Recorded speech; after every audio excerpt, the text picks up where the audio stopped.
Selamat siang, para trader dan investor yang terhormat. Hari ini adalah Senin, 12 Januari. Saya mempersembahkan kepada Anda ulasan pasar terbaru dari InstaForex. Seperti biasa, saya senang dapat bersama Anda hari ini. Jadi, minggu perdagangan akan segera dimulai. Mari kita lihat kalender ekonomi untuk minggu ini. Memilih berita-berita penting dan perhatikan bahwa berita-berita tersebut akan mulai muncul besok, bukan hari ini. Salah satunya adalah data inflasi di Amerika Serikat yang sudah sangat dinantikan oleh semua orang. Namun, tidak semuanya berjalan sebaik yang kita harapkan. Pada hari Rabu, kita akan menghadapi beberapa tantangan. Jadi, pesanan awal hari Kamis cukup bagus, dan ini merupakan minggu perdagangan yang cukup baik. Mari kita lihat apa yang bisa kita perdagangkan di grafik. Ayo kita mulai. Jadi, mari kita mulai dengan harga emas, yang hari ini sekarang naik signifikan hampir 8.000 pip. Pekan ini dimulai pada tanggal 9 dengan sangat intens, tetapi itu logis. Mengapa? Karena setup mingguan menunjukkan adanya pengetatan yang disebut sebagai dua bar biasa diantaranya, bukan? Bar bearish ini jelas menandakan pergerakan harga yang lebih tinggi. Jadi di sini terdapat bar sinyal dan juga bar sinyal long, di mana ekstrem telah ditembus, baik itu di level tertinggi. Jadi pada dasarnya, untuk saat ini, belum ada sinyal khusus yang muncul di sini. Saya tidak melihat ada hal yang menarik. Yang menarik justru area yang dibentuk oleh pasar Asia tidak tersentuh. Dan di berbagai broker pun berbeda-beda. Tapi menurut saya, itu adalah zona tarik-menarik terdekat. Level 4.516. High juga belum tertembus. Jadi bisa dibilang ini semacam lelang kecil. Namun secara umum, setelah non-farm payrolls, pasar bergerak positif. Terjadi koreksi.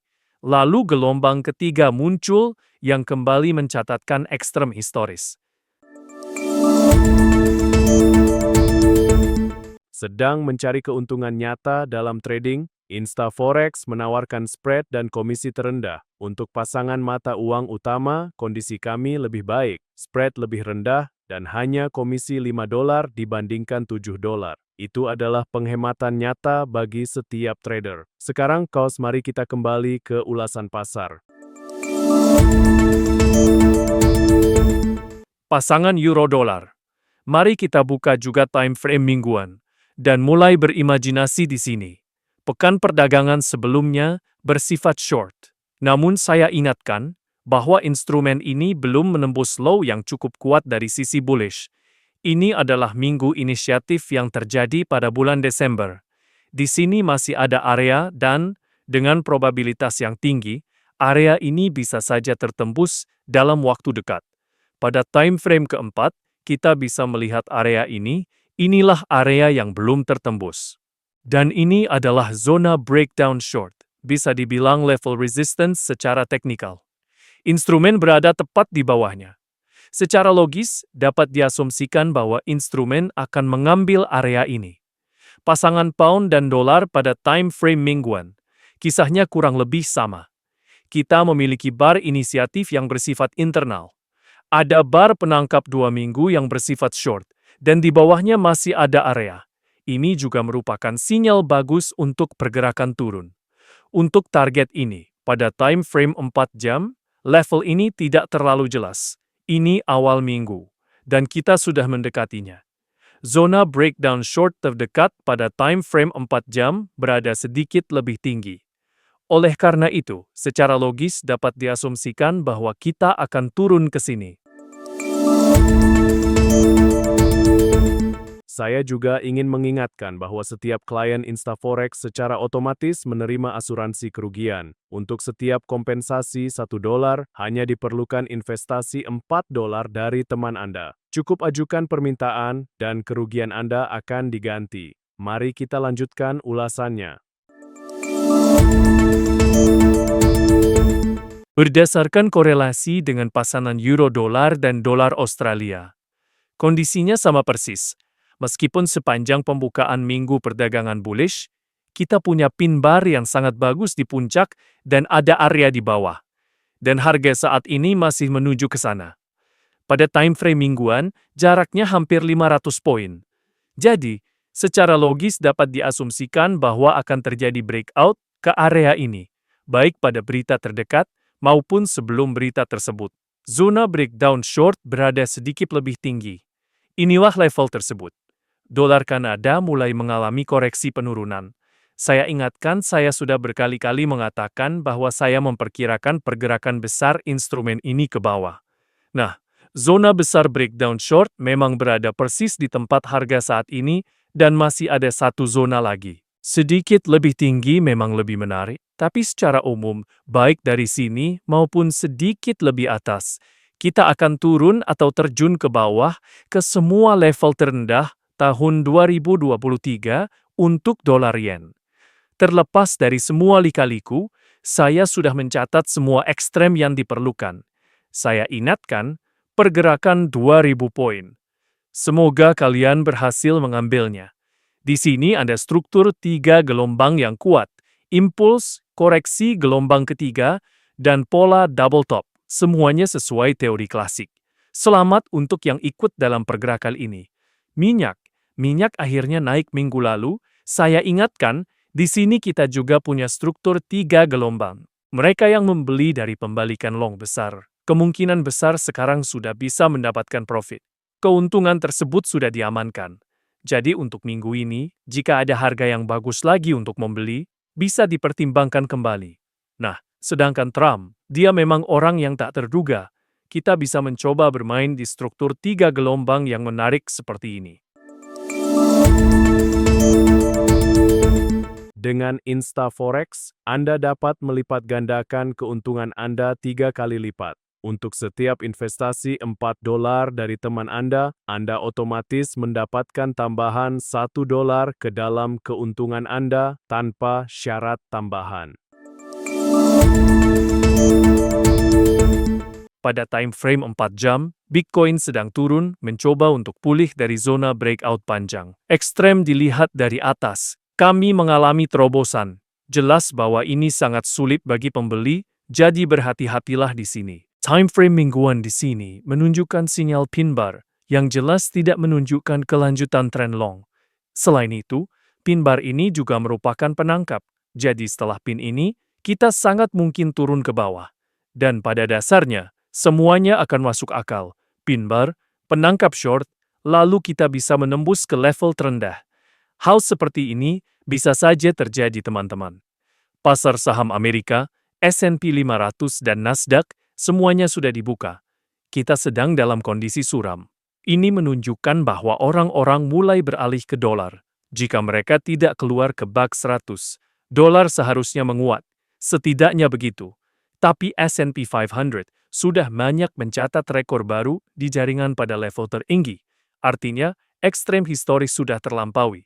Namun Nasdaq belum melakukannya, dan masih ada ekstrem terdekat yang masih bisa dicapai olehnya. Oleh karena itu, Nasdaq justru lebih menarik dari segi impuls long. Namun dari segi pembalikan tren, di sini tidak banyak hal menarik karena pembalikan long di sini sudah diuji. Dan itu saja. Sekarang, sebenarnya ada area perantara yang bisa kita masuki, tapi untuk Nasdaq saya rasa potensinya jauh lebih besar dibandingkan S&P 500 saat ini.